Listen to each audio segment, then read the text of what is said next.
নমস্কাৰ, এই মুহূৰ্তত আহি পৰিছে কেইবাটাও সন্ধিয়াৰ গুৰুত্বপূৰ্ণ খবৰ। এনেধৰণৰ খবৰসমূহ নিতৌ চাবৰ বাবে চেনেলটো এটা ছাবস্ক্ৰাইব কৰি ভিডিঅ'টোত এটা লাইক কৰি দিব।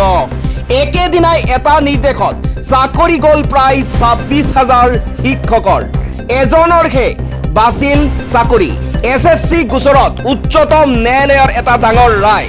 কলকাতা উচ্চ ন্যায়ালয়ৰ ৰায়ৰ সম্পূৰ্ণৰূপে সমৰ্থন জনালে উচ্চতম ন্যায়ালয়ে। ৰায়দানত 2-1 কৰা হয় যদিও উচ্চতম ন্যায়ালয়ে 26,000 শিক্ষক কৰ্মচাৰীৰ নিযুক্তি বাতিল কৰাৰ সিদ্ধান্ত গ্ৰহণ কৰে। এই ৰায়ৰ পাছত সম্পূৰ্ণৰূপে বাতিল কৰা হয় 2016 চনৰ নিযুক্তি পেনেল।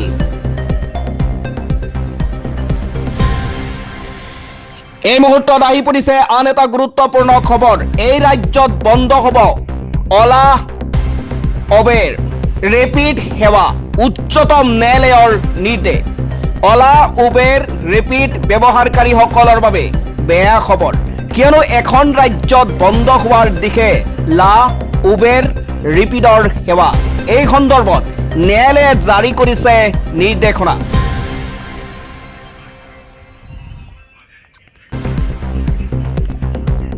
এই মুহূৰ্তত আহি পৰিছে আন এটা গুৰুত্বপূৰ্ণ খবৰ। মুছলমানৰ অধিকাৰ কাঢ়ি লোৱাৰ এক আহিলা।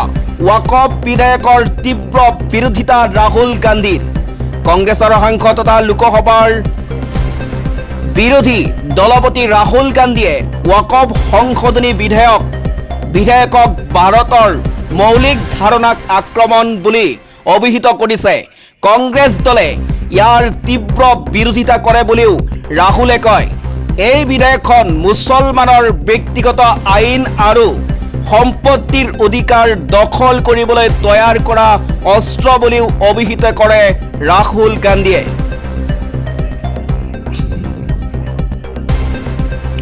এই মুহূৰ্তত আহি পৰিছে আন এটা গুৰুত্বপূৰ্ণ খবৰ। বন্ধু মোদীৰ বাবে বিশেষ ৰেহাই। কোনখন দেশৰ ওপৰত কিমান শুল্ক আৰোপ কৰিছে ডনাল্ড ট্ৰাম্পে? ভাৰত আৰু চীনৰ প্ৰতি কিছু নমনীয়তা দেখুৱাইছে ৰাষ্ট্ৰপতি ট্ৰাম্পে কয় যে এই শুল্ক দুয়োখন দেশে আমেৰিকাৰ পৰা লোৱা শুল্কৰ আধা বুলি কৈছে ডনাল্ড ট্ৰাম্পে।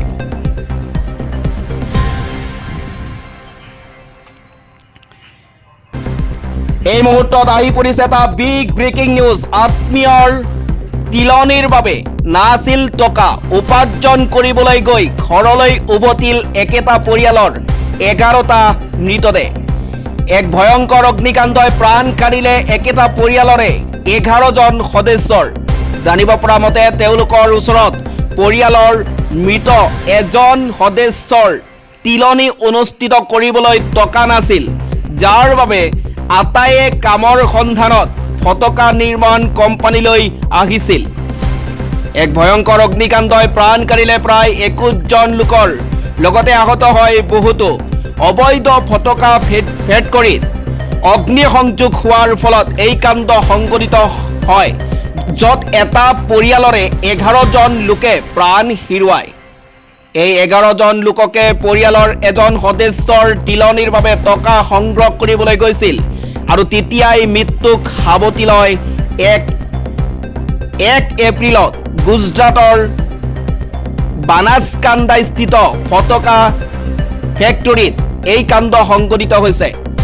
এই মুহূৰ্তত আহি পৰিছে আন এটা গুৰুত্বপূৰ্ণ খবৰ। মিছলীয়া মিথুন চক্ৰৱৰ্তী মিছা প্ৰতিশ্ৰুতিৰে পাতিছিল নেকি বিয়া? প্ৰথম পত্নীয়ে কৈছিল মিছলীয়া নেকি মিথুন চক্ৰৱৰ্তী, মিছা কথা কৈ পাতিছিল নেকি বিয়া? মিথুনৰ প্ৰথম পত্নীয়ে দাবী কৰিছিল যে তেওঁৰ বিয়াৰ বাবে সন্মত নাছিল যদিও পাছত বিয়াত বহিছিল। এই মুহূৰ্তত আহি পৰিছে আন এটা গুৰুত্বপূৰ্ণ খবৰ। সুৰ সলনি বাংলাদেশৰ বিচাৰে মোদীৰ সাক্ষাৎ। ভাৰতে দিয়া নাই সঁহাৰি। পুনৰ সুৰ সলনি বাংলাদেশৰ। ভাৰত বিৰোধী মন্তব্য কৰাৰ পাছতে প্ৰধানমন্ত্ৰী নৰেন্দ্ৰ মোদীক সাক্ষাৎ কৰিবলৈ আগ্ৰহী বাংলাদেশৰ অন্তৰ্বৰ্তীকালীন চৰকাৰৰ মুখ্য উপদেষ্টা মহম্মদ ইউনুছ।